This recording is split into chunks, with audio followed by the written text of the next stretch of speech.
ছেলে মেয়ের মধ্যে যখন কোনো বৈবাহিক সম্পর্ক তৈরি হয় তখন শুধু দুটো মানুষের মধ্যে নয়, দুটো পরিবারের মধ্যেও একটা আত্মীয়তা, একটা সম্পর্ক তৈরি হয়। আর এই সম্পর্কটাকে টিকিয়ে রাখার দায়িত্ব দু তরফেরই থাকে।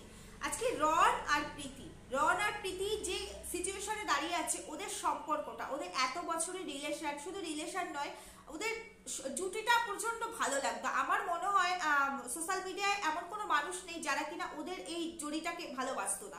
আমাদের প্রত্যেকেরই ভালো লাগতো, ভীষণ ভালো লাগতো। আর তাছাড়া ওরা খুব হাইলাইটেড, মানে ওরা নিজেরাই হাইলাইট করেছে ওদের সম্পর্কটা, কখনোই লুকোচুরি করেনি। কিন্তু এই পরিবার কাটা সবসময় ওদের মধ্যে ছিল, পরিবার কাটা, বিশেষ করে রনের দিক থেকে একটা পরিবার কাটা ছিলই। মানে তারা হচ্ছে গিয়ে ওই স্বার্থপরের মতো, নিজেদের স্বার্থটাকেই সিদ্ধি করা হয়ে গেল, গুছিয়ে নেওয়া হয়ে গেল, ব্যাস তারপরে তাকে ফেলে দাও, এরকম হচ্ছে তাদের বিহেভিয়ার, যেটা আমরা দেখেছি। দেখো, আমরা শুধু ওপরটা দেখে কথা বলতে পারি, মানে তারা যতটুকু ভিডিওর মারফত ফুটিয়ে তোলে ততটুকু দেখে।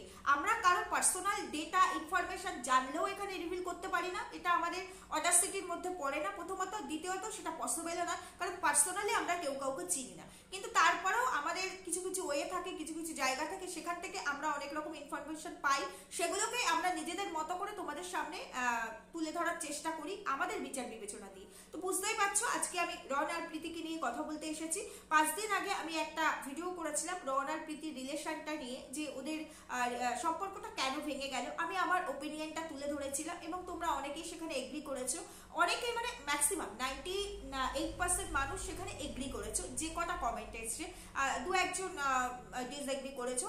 তো সমস্তটা নিয়ে আজকে কথা বলবো, যে পরিবার কেন এই দুটো সম্পর্কের মাঝখানে ঢুকে এই সম্পর্কটাকে নষ্ট করে দিল, মানে পরিবারের কি স্বার্থ, কি কারণে করলো, শুধুমাত্র প্রীতিকে ব্যবহার করে রনের পরিবার লাভবান হতে চেয়েছে, শুধুমাত্র আজকে যেই তারা সব গুছিয়ে নিয়েছে আর প্রীতিকে দরকার নেই, কেন প্রীতির প্রতি তাদের এই অনীহা, কেন প্রীতিকে তারা সহ্য করতে পারে না, সব থেকে বড় কথা কি কারণে। মানে প্রীতি তো খারাপ মেয়ে আমাদের চোখে অন্তত পড়েনি, আমরা তো দেখিনি যে প্রীতি খারাপ কিছু করেছে। আর যথেষ্ট এফর্ট দিয়েছিল প্রীতি এই রিলেশনটার ক্ষেত্রে, রনের ক্ষেত্রে, রনের কেরিয়ারের ক্ষেত্রে, রনের ফ্যামিলি পার্সনের ক্ষেত্রে কতটা কি আমরা জানি না, তবে যতটুকু দেখেছি সেখানেও যথেষ্ট এফর্ট দিয়েছে সম্পর্কগুলোকে নিজের মতো করে ভালো রাখার, ভালোবাসার।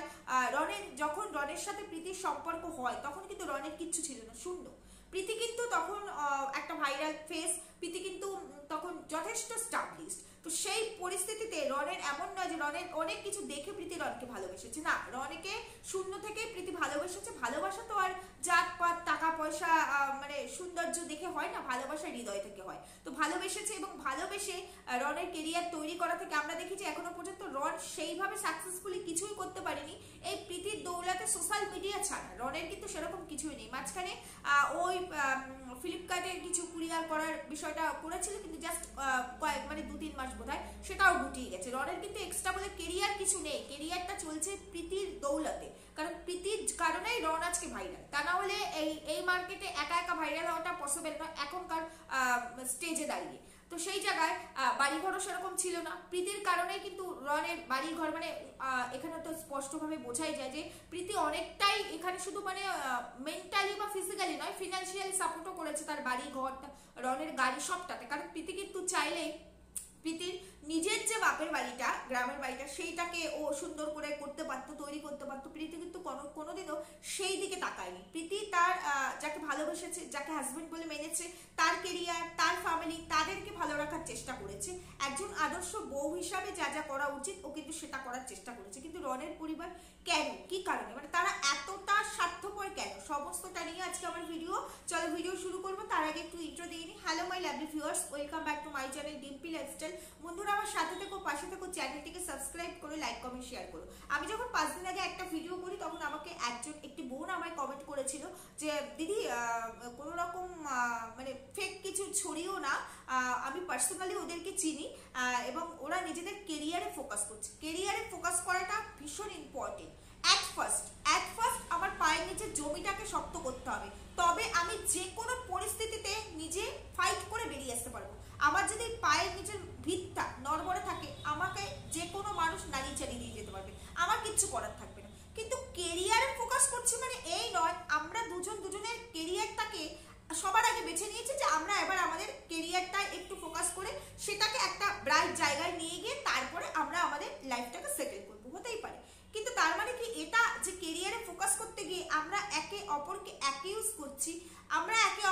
চরিত্রকে কালিমালিপ্ত করছি, একে অপরের শত্রু এরকম জিনিস প্রেজেন্ট করছি ইচ্ছাকৃত, আমরা দুজনের সেপারেশনে আছি। কেরিয়ার তৈরি করতে গেলে সম্পর্ক মানুষের সামনে দেখাতে হয় যে আমাদের সম্পর্ক নষ্ট হয়ে গেছে, আমাদের সম্পর্ক নেই। এগুলো একটা সময় গিয়ে দেখতাম যারা সেলিব্রিটি, একটা সময় কেন এখনো হয়, যারা সেলিব্রিটি মানে যারা অ্যাক্ট্রেস আছে, অ্যাক্ট্রেস আছে, তো তারা কেরিয়ারের জন্য ভালোবাসে সামনে নিয়ে আসে না, তাহলে নাকি তাদের কেরিয়ার স্পয়েল হয়ে যাবে। বিয়ে করে না তাহলে তারা সিনেমা পাবে না। মানে এরা কি সোশ্যাল মিডিয়া, আমরা কি সেরকম সেই লেভেলের মানুষ নিজেদেরকে মনে করছি? তাহলে তো আমরা ভগবান হয়ে গেছি। মানে ভগবানের আর কোনো দরকার নেই, পৃথিবী আমাদের ইচ্ছেতেই চলবে, আমরাই কন্ট্রোল করতে পারবো। এর মানেটা তো সেটাই দাঁড়ায়। এই জায়গাটাতে আমি একদম এগ্রি করতে পারিনি। কেরিয়ারে ফোকাস করছি মানে এই নয় যে আমরা দুজন দুজনের থেকে এতটা দূরত্ব, মানে মানুষ যেটা বুঝতে পারছে যে আমরা একে অপরের থেকে অনেক দূরে চলে গেছি, আমাদের মধ্যে ডিভোর্সের মতো একটা জায়গা চলে এসছে, কেউ কাউকে সহ্য করতে পারছি না। তুমি আমার জীবন থেকে চলে গেছো মানে আমি ভালো আছি, বেঁচে আছি, আমি তোমার জীবন থেকে চলে গেছি মানে তুমি ভালো আছো। এগুলোকে কেরিয়ার তৈরি করা বলে না। যদি এটা ইচ্ছাকৃত কেউ করে থাকে তবে এটাকে বলে নোংরামি।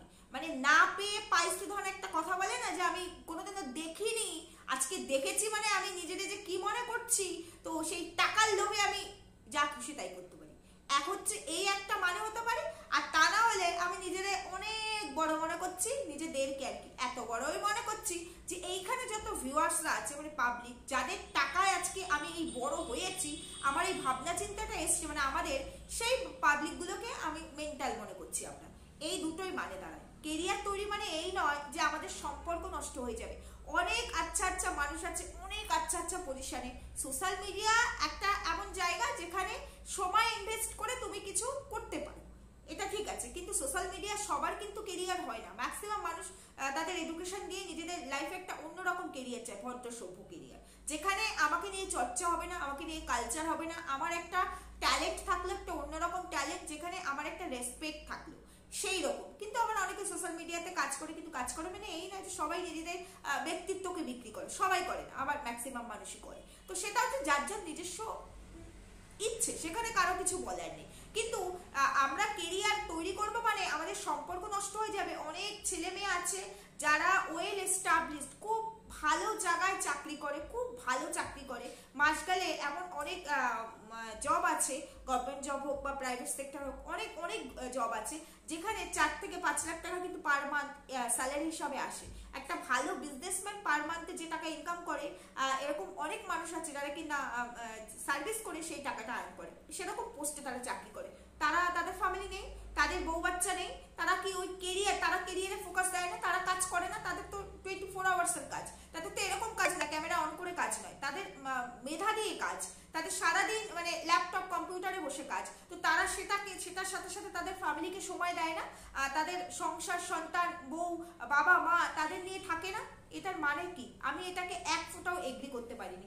আর অনেকে আবার এই কথাও বলেছো, অনেকেই কমেন্ট করেছো যে দিদি তুমি একদম ঠিক বলেছো, একদম অ্যাকুরেট কথা বলেছো, যে এত অতিরিক্ত কখনোই ভালো না। এখন আমি ম্যাক্সিমাম ক্ষেত্রেই দেখি যারা সোশ্যাল মিডিয়া ইনফ্লুয়েন্সার, যারা কিনা আনম্যারিড আর কি, আনম্যারিড পার্সন আছে, ছেলে হোক মেয়ে হোক, তারা যখন রিলেশনে চলে আসে, ভালোবাসাটা তো কোনো অপরাধ নয়, ভালোবাসার মতো পবিত্র জিনিস কিছু নেই, কিন্তু ভালোবাসাটাকে প্রহসনে তৈরি করলে সেটা পবিত্র থাকে না, নোংরামিতে পরিণত হয়। তো তারা যখনই রিলেশনে আসে তখনই দেখি তারা নিজেদের মতো লাইফ লিড করে, লিভিং করে, এক এক জায়গায় ঘুরতে যায়, সেখানে নাইট স্টে করে, এগুলোকে নোংরামি বলে। 2 টাকা আয় করছি মানে 5টা লোকের সামনে আমার একটা মানে পরিচিতি, মানে আমি মুখ দেখে ইনকাম করছি, মানে আমি নিজেকে অনেক বড় মনে করছি, এটা দিয়ে আমার জীবন চলবে না, এটা দিয়ে আমার ক্যারেক্টারটা বিচার করা হবে না, আমার ক্যারেক্টারটা আমার ব্যবহারের ওপরে, আমি কতটা কি।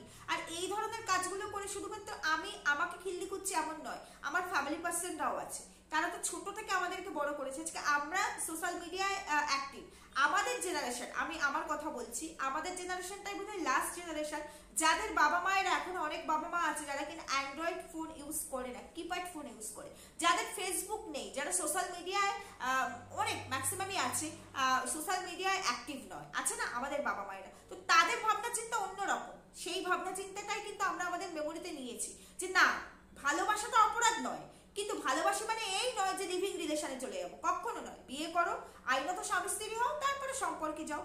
অনেক সম্পর্ক বিয়ের পরেও টেকে না, ডিভোর্স হয়ে যায়, কিন্তু তার একটা পরিচিতি থাকে যে বিয়ে হয়েছিল বন্ডিং প্রবলেম বা এক্সট্রা ম্যারিটাল হোক বা ফ্যামিলি প্রবলেম হোক, যেটাই হোক, সেই কারণে ডিভোর্স হয়েছে, সে কিন্তু সমাজে একটা যোগ্য জায়গাতেই থাকে। কিন্তু এই যে রিলেশনগুলো যেখানে রেজিস্ট্রি হয়, সোশ্যাল ম্যারেজ হয় না, অথচ লিভিং এ থাকে, এদেরকে ম্যারিড বলবে না আনম্যারিড বলবে? কি মানে সমাজ এদেরকে কি তকমা দেবে?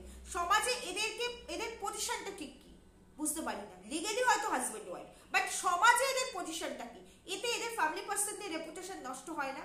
আর আমাদের ফ্যামিলি পার্সন, আমাদের প্যারেন্টস যারা আছে, তারা কিন্তু আমাদের মতো সেই আপডেট, মানে আমিও এখনো সেই আপডেটটা নিতে পারিনি যে আমার ছেলে মেয়েরাও লিভিং রিলেশনে থাকবে। তাহলে আমার বাবা মা কি করে নেবে? তার আমার জেঠু জেঠিমা, আমার কাকু কাকিমা, এরা কি করে নেবে? এদের ভাবনা চিন্তা তো সেরকম নয়। তাহলে আমাদেরকে আজকে ইনকাম করছি মানে এই নয় যে আমি সবাইকে কিনে নিয়েছি আমার ফ্যামিলি পার্সনদের, তাদেরকে আমার উপার্জনে খাওয়াচ্ছি মানে এই নয়, সেটা নয়। আজকে আমি এই জায়গায় এসেছি, তারা আমাকে এনেছে, এই আনা পর্যন্ত তারা কিন্তু আমার উপরে ইনভেস্ট করেছে, তারা তাদের ভালোবাসা দিয়েছে, কেয়ার দিয়েছে, তাদের অর্থ দিয়ে আমাকে এই জায়গায় এনেছে। আজকে আমি উপার্জন করে তাদেরকে দেখছি, এটাতে কিন্তু আমি বিশাল কিছু করছি না, কোনো ক্রেডিট নেই, কোনো ক্রেডিট নেই। আমি মনে করি বাবা মা যেটা করে, তারপরে সন্তান ইনকাম করে বাবা মাকে দেখলে তার কোনো এক্সট্রা ক্রেডিট নেই, কারণ বাবা মা যা করে কোনো সন্তান সেটা কোনোদিনও করতে পারবে না। সে যখন বাবা হবে বা মা হবে তখন বুঝবে যে এই সন্তানটাকে পৃথিবীতে আনতে আর ওই জায়গা পর্যন্ত নিতে একটা বাবা মায়ের কি শ্রম দিতে হয়েছে, কি মানসিক এফর্ট দিতে হয়েছে, সেটা তখন তারা বুঝবে। কারণ আমরা তখন এই জায়গায় আছি, স্টেজে আছি, তাই আমরা বুঝতে পারি। তো সেই জায়গায় দাঁড়িয়ে একটা ভালোবাসার সম্পর্ককে এইভাবে অপবিত্র করাটা আমার কাছে খুব নোংরামি বলে মনে হয়। তা তোমাদের মধ্যে আমরা অনেকেই আমাকে কমেন্ট করেছো যে আমার তো মনে হয় রনের দিদি কোনো টুকটাক করেছে, মেবি হতেই পারে। আর টুকটাক অনেকেই করে, আর সেটা কাজও করে, কাজ করে না আমি বলবো না, করতেই পারে টুকটাক। কিন্তু একটা জিনিস দেখো, আমাদের লাইফে আমরা যে ডেস্টিনি নিয়ে আসি, মানে আমাদের যে ভাগ্যে যেটা লেখা আছে সেটার উপরেই তো আমরা সবকিছু। এবার ভাগ্যের উপরে সবটা ছেড়ে দিন, আমরা স্ট্রাগল করি। ভাগ্য কিন্তু সহজে কিছু দেয় না, প্রচুর পরিশ্রম করায়। এইবার আমরা আমাদের লাইফে কতবার আমরা পড়ে যাই কোনো কিছুকে অ্যাচিভ করতে গেলে। অ্যাচিভ করা তো পরের কথা, পারি কিনা তার ঠিক নেই, কিন্তু সেই পর্যন্ত পৌঁছাতে গেলে, আমার লক্ষ্য পর্যন্ত পৌঁছাতে গেলে কতবার আমরা পড়ে যাই, মেন্টালি, ফিজিক্যালি, ফিনান্সিয়ালি। শুধু তাই নয়, সোশ্যালিও। আশেপাশের লোকজন অনেক কিছু বলে, টেনে নামায়, কিন্তু পড়ে গিয়ে কি আমরা ওখানে দাঁড়িয়ে থাকি যে থাক আর হবে না, আমার দ্বারা পারবো না, কারণ আমাকে ফেলে দিয়েছে মানুষ এত খারাপ, আর করবো না চেষ্টা, সেটা তো ভাবি না। আমরা উঠে দাঁড়িয়ে আবার চেষ্টা করি, এবং বারবার পড়ে যেতে যেতে একটা সময় গিয়ে আমরা সাকসেস হই। আমরা ওই রবার্ট ব্রুশের একটা স্টোরি, আমি তো পড়েছিলাম স্টোরিটা ক্লাস 7-এ, একটা মাকড়সার গল্প, সেই জাল বেয়ে কিভাবে কতবার পড়ে গেছে আবার উঠেছে। লাইফটা আমাদের সেরকমই। তাহলে এবার যদি কেউ কোনো টুকটাক করে, যেখানে ভাগ্যকে কেউ আটকে রাখতে পারছে না, আমরা পড়ে যাচ্ছি, সেখানে আবার গিয়ে আমরা উঠে দাঁড়িয়ে আমাদের সেই জায়গাটায় পৌঁছে যাচ্ছি, সেখানে একটা টুকটাক সাময়িক, এটার এত ক্ষমতা হতে পারে না। কারণ আমার ভেতর থেকে দুটো মানুষের সম্পর্ক, আজকে ওরা তো হাজব্যান্ড ওয়াইফ লিগ্যালি, সেই সম্পর্কটা একসঙ্গে থাকা, খাওয়া, ওঠা বসা, এতদিনের সম্পর্ক, সেখানে দুটো মানুষের মধ্যে যদি এত ভালোবাসা থাকবে, থার্ড পার্সন টুকটাক করে সাময়িক ক্ষতি করতে পারে না আমি বলবো না, কিন্তু সেটা এতটা স্ট্রং হতে পারে না দুটো মানুষের গভীর ভালোবাসার কাছে। তখনই এটা স্ট্রং হতে পারে দুজনের মধ্যে যদি সেই বিশ্বাস আর ভরসা না থাকে। ভালোবাসা তৈরিই হয় যে কোনো সম্পর্ক, শুধু ভালোবাসা নয়, সেখানে ভালোবাসা তো মেইনলি সবার প্রথমে বিশ্বাস আর ভরসা।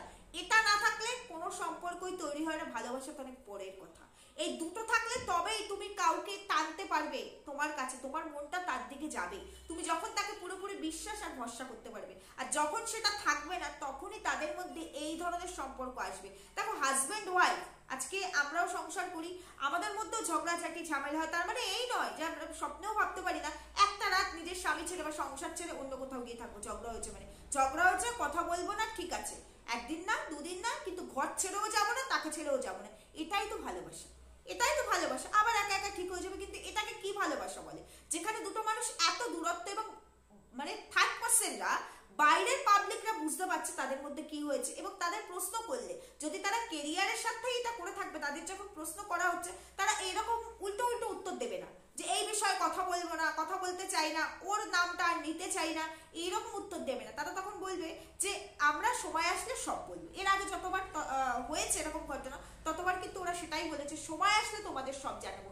এবার কেন বলছে না?